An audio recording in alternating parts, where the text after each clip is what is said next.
Hi, welcome. Enjoy the content, subscribe, and turn on notifications. Amanda waited for Daniel to come home like someone waiting for the last piece of a puzzle to finish something that was already decided. He opened the door with fatigue on his shoulders, his tie loosened, and his eyes searching for peace.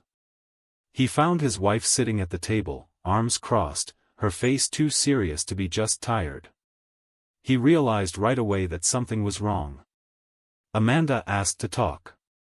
It wasn't the first time they'd had one of those serious conversations, but there was something different this time. She got straight to the point. She said she wanted a divorce. She didn't ask for time, mention a crisis, or suggest therapy. She simply stated firmly that she wanted to separate. Daniel froze for a second.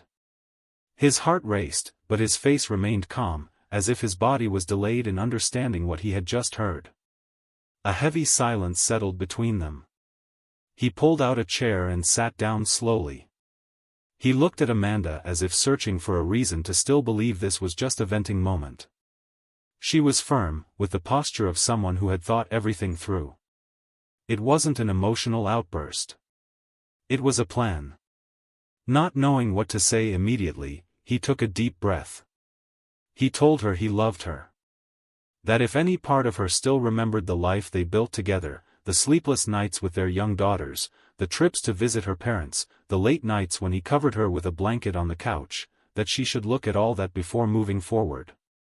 But Amanda seemed strange. Almost mechanical. She said the problem wasn't him, he had always been a good father, a good husband, a decent man. But something inside her had changed. And as unfair as it sounded, she needed to follow a new path. Daniel felt his throat tighten.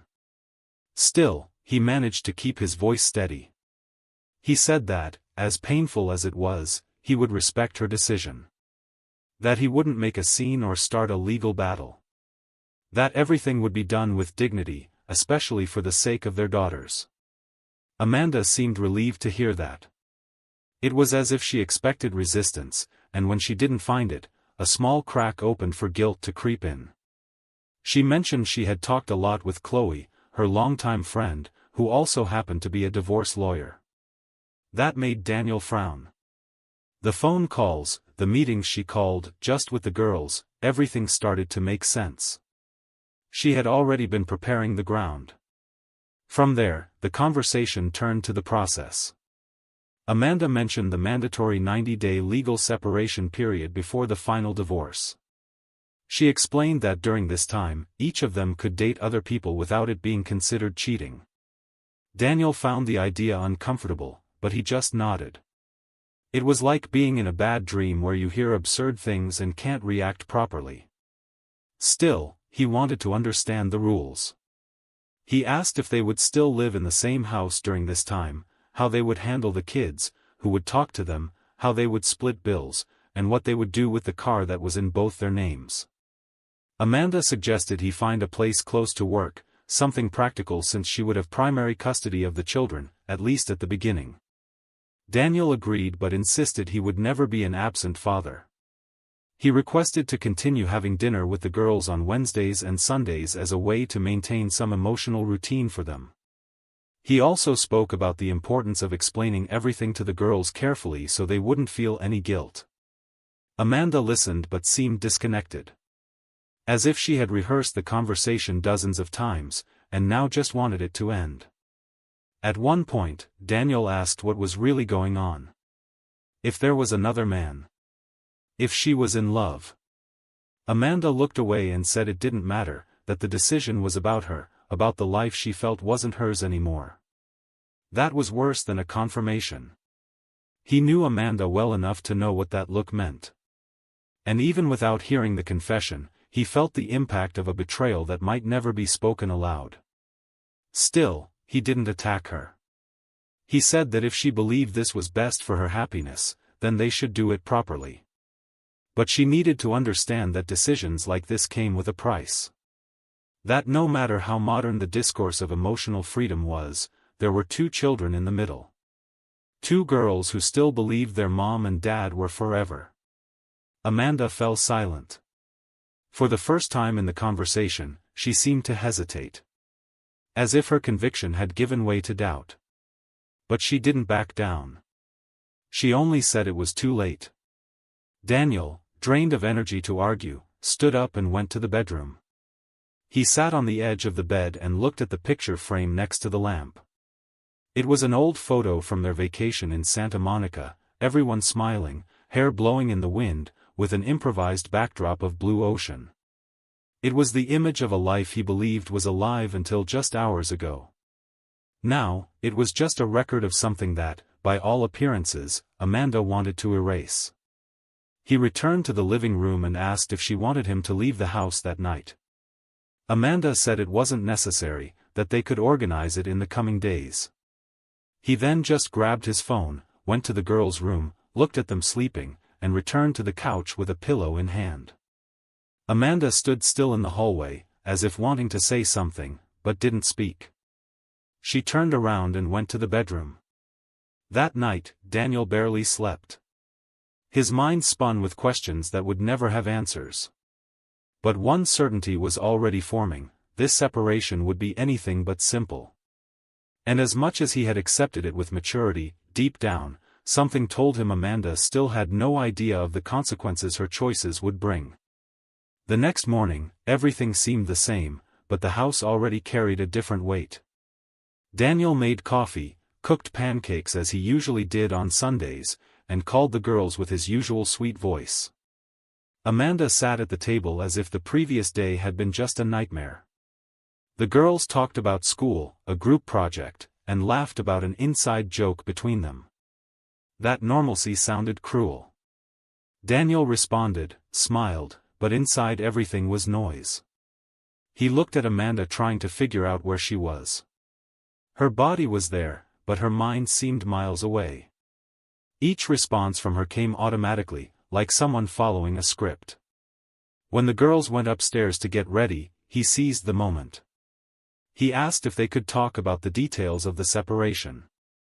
Amanda nodded. They sat on the couch. Daniel had already thought of several possibilities during the night. He suggested looking for a small apartment close to work.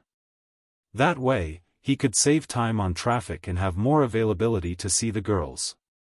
Amanda agreed, saying it seemed fair. He talked about weekly visits, proposing to keep Wednesdays and Sundays as sacred days to be with the daughters.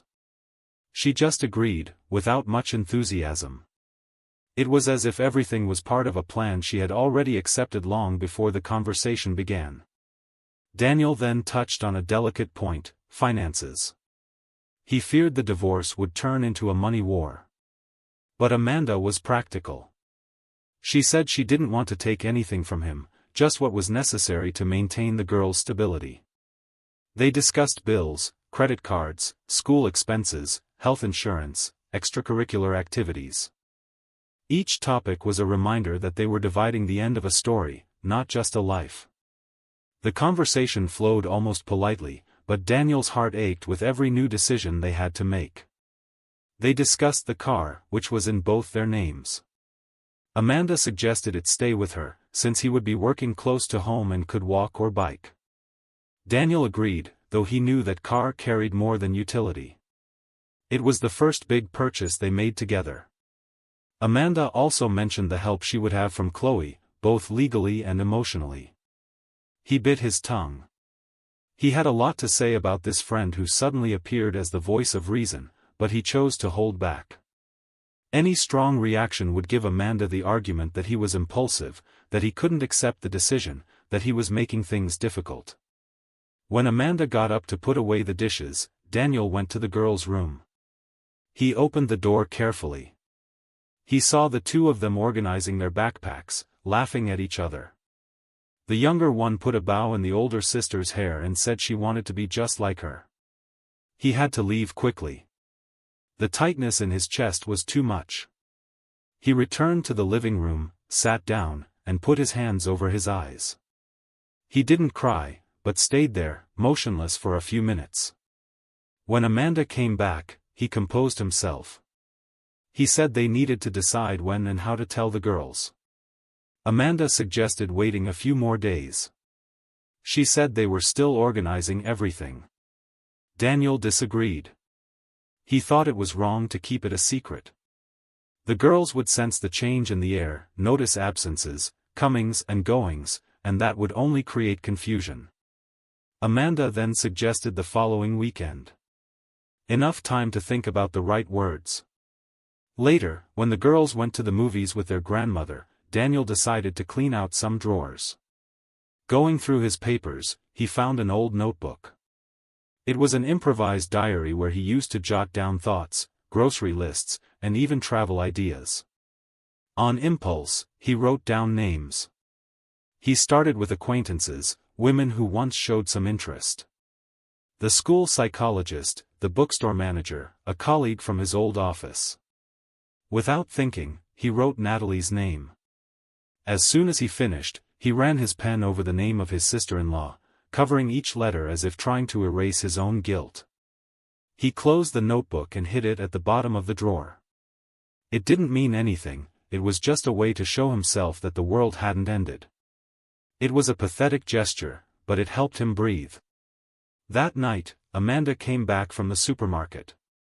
She brought ice cream for the girls, as she often did when she wanted to please them.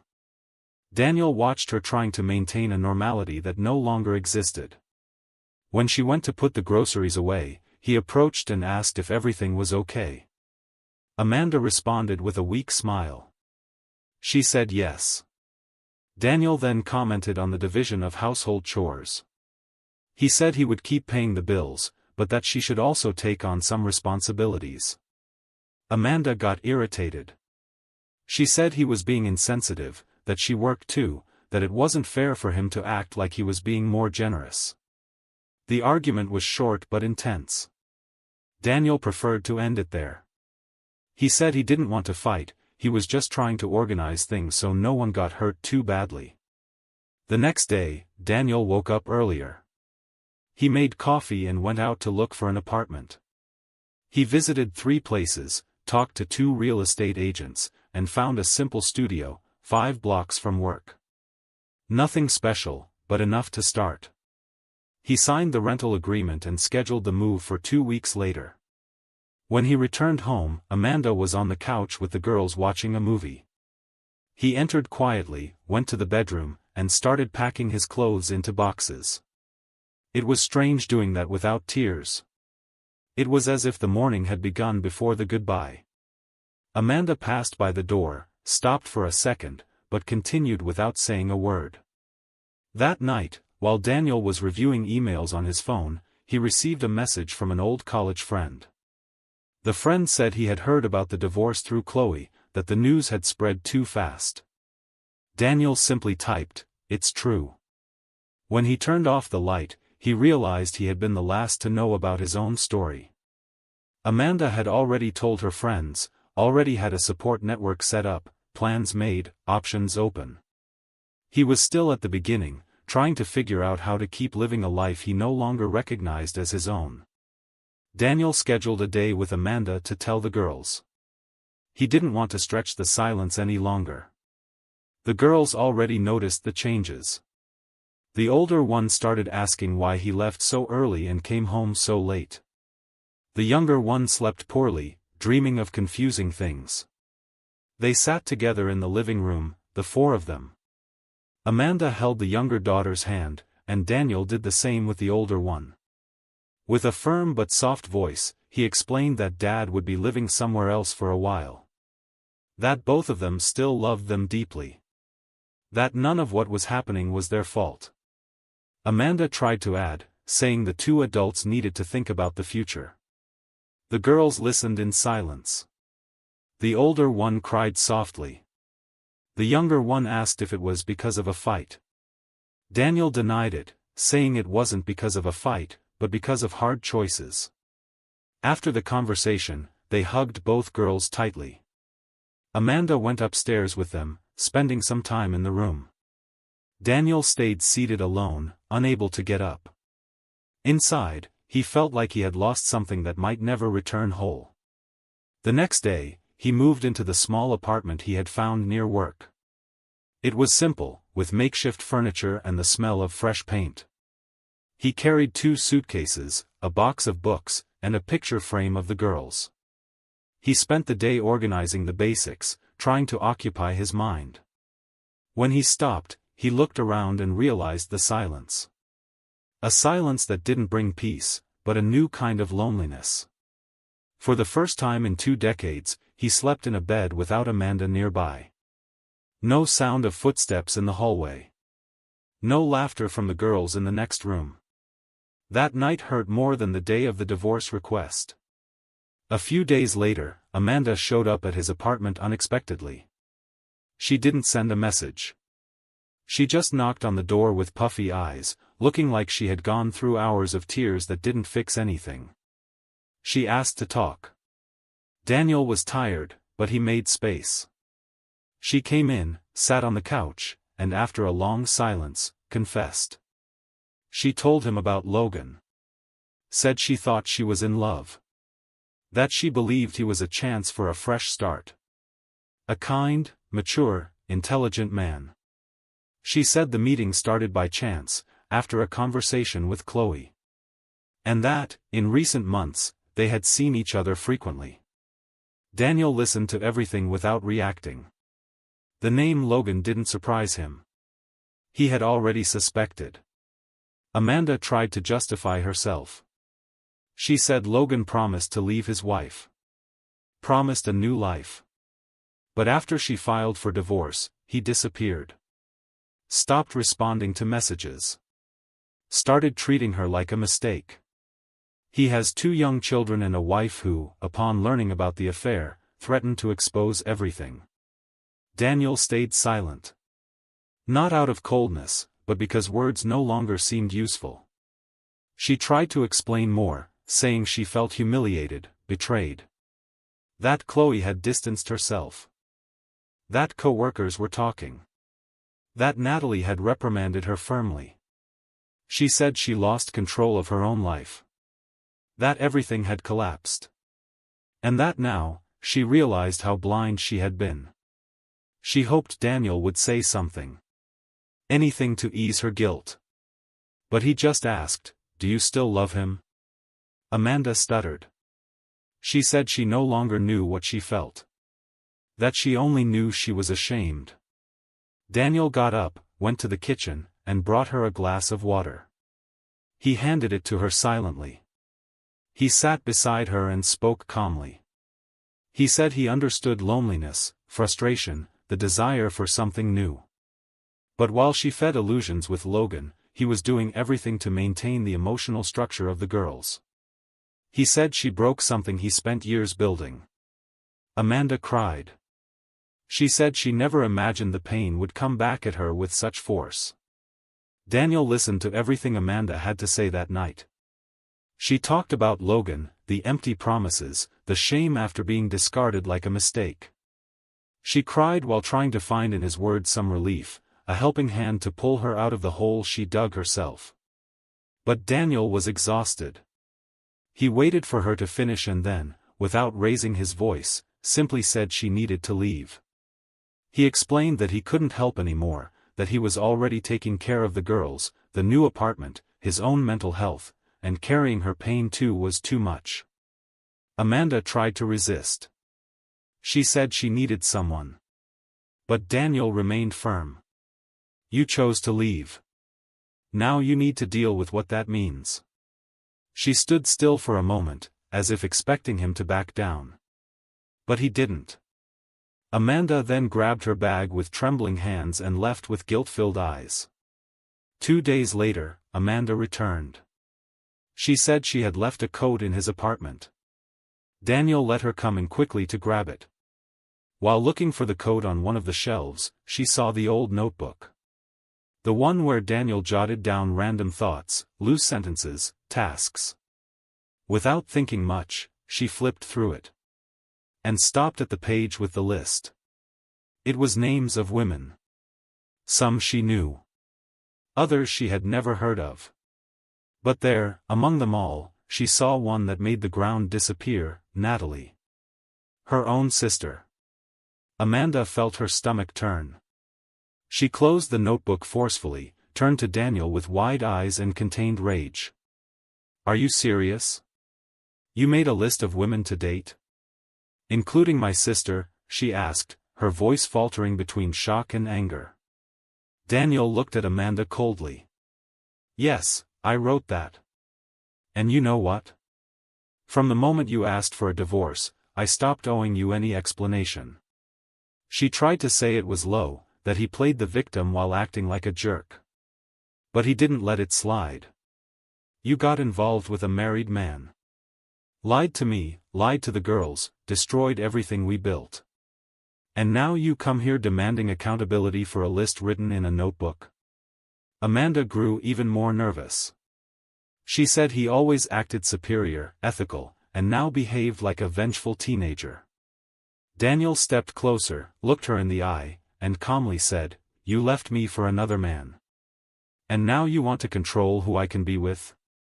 If I want to date your sister, I will. Because you lost the right to have an opinion about my life when you turned your back on our family." She turned pale. She stayed silent for a few seconds, not knowing what to say. Tears came before words. Amanda tried to respond, but her voice wouldn't come out. She grabbed the coat, hurried past the door, and left crying.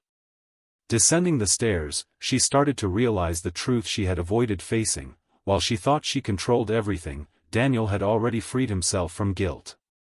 He closed the door calmly, went back to the couch, and left the notebook there, abandoned. What once seemed like a simple distraction was now a definitive line.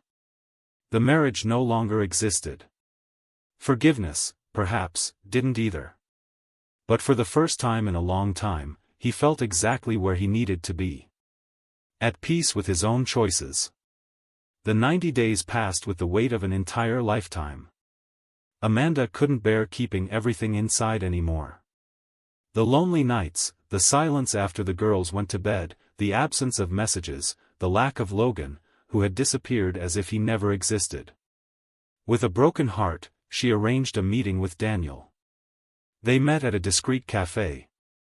Amanda was nervous, fidgeting with her hands, and when Daniel arrived, she got straight to the point. She said she had thought a lot, that everything had been a mistake, that the divorce was an impulsive reaction and that, deep down, she still loved him. Daniel listened in silence, without interrupting.